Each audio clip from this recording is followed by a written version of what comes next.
Baik, ceritanya begini Mas Ari. Saya lagi ngerjain sesuatu, nulis-nulis dan lain sebagainya. Kemudian masuklah ke kamar, saya duduk di situ.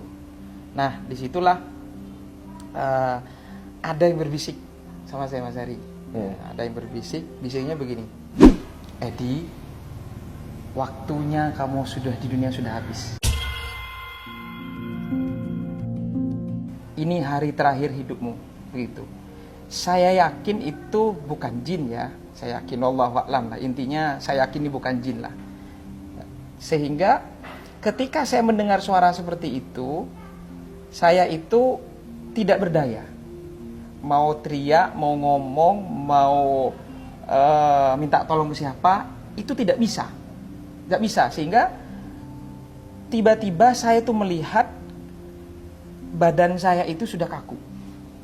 Ya, kaku. Itu. Waduh. Jadi ketika tiba-tiba kayak orang ngerep-repan atau gimana? Ya. Jadi sebenarnya bukan kayak orang rep-repan Mas Hari. Sebenarnya ada proses di situ, ya. Ada proses itu di situ. Ada yang namanya proses sakaratul maut tetap ada. Yang maksud saya tiba-tiba itu ketika ruh ditarik itu kerasa. Setelah ditarik itu, ruh itu kan keluar. Gitu. Jadi proses bagaimana sakaratul maut itu yang saya rasakan itu dari kaki. Ya Allah. Ditarik dari kaki. Dan rasa sakitnya itu, sakaratul maut itu seperti badan kita ditebas atau diiris-iris dengan ratusan pedang.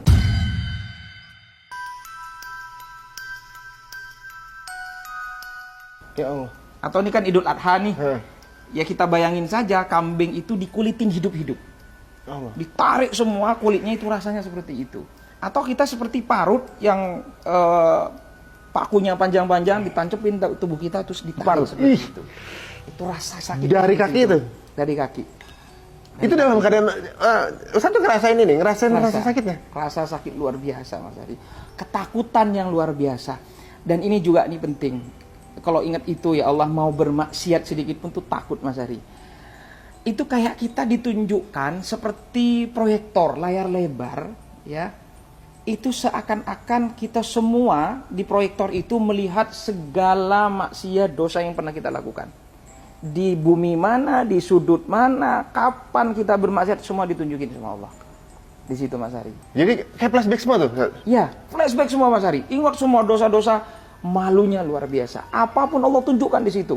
Segala maksiat yang pernah kita lakukan, siapa yang kita sakiti, entah orang, entah keluarga, dengan lisan kita, dengan sikap kita dan lain sebagainya. Ini penyesalannya yang luar biasa yang menurut saya tak kalah sakit juga dari rasa sakit yang kita hari itu.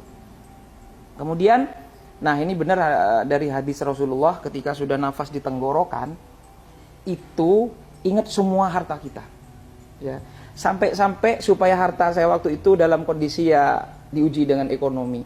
Sampai harta saya uang 1.000 pun di saku, di celana levis belakang pintu pun ingat. Seakan-akan saya tolong itu semua harta saya infakin untuk menebus dosa-dosa saya. Saya pingin harta saya yang tersisa itu saya pingin diinfakin untuk menebus dosa-dosa saya Mas Ari.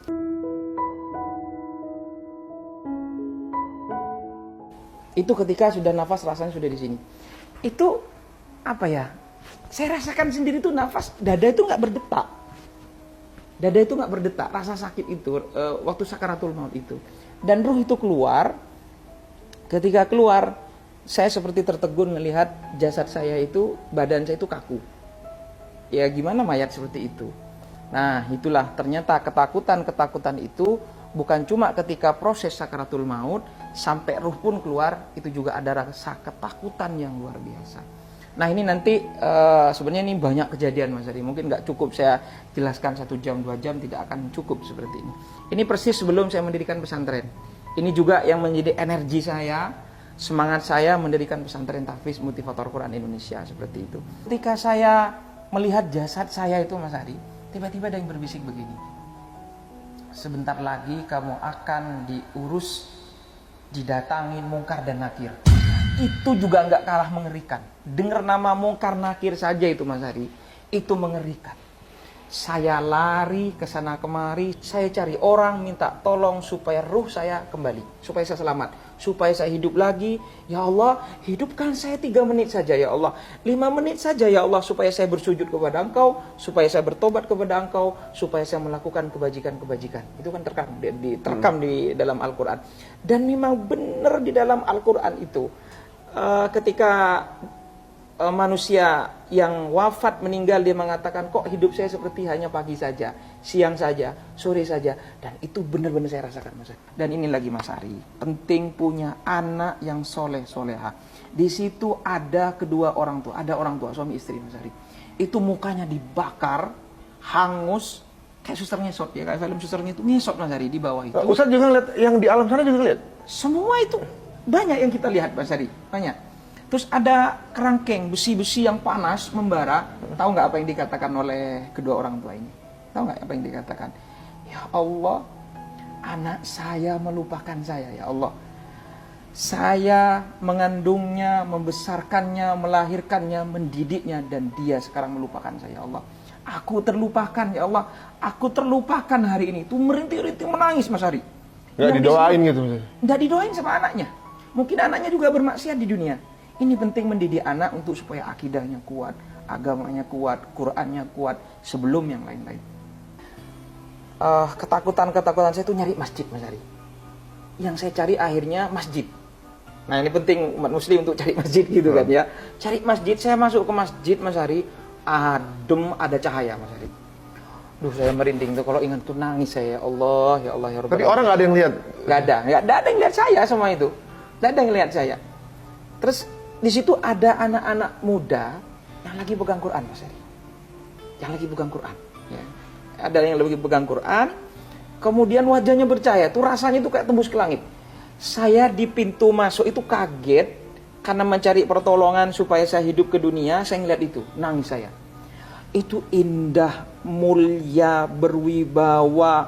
Pokoknya dengan segala kemuliaan yang saya lihat tuh, ini asik banget nih orang gitu. Indah banget, wajahnya berseri-seri.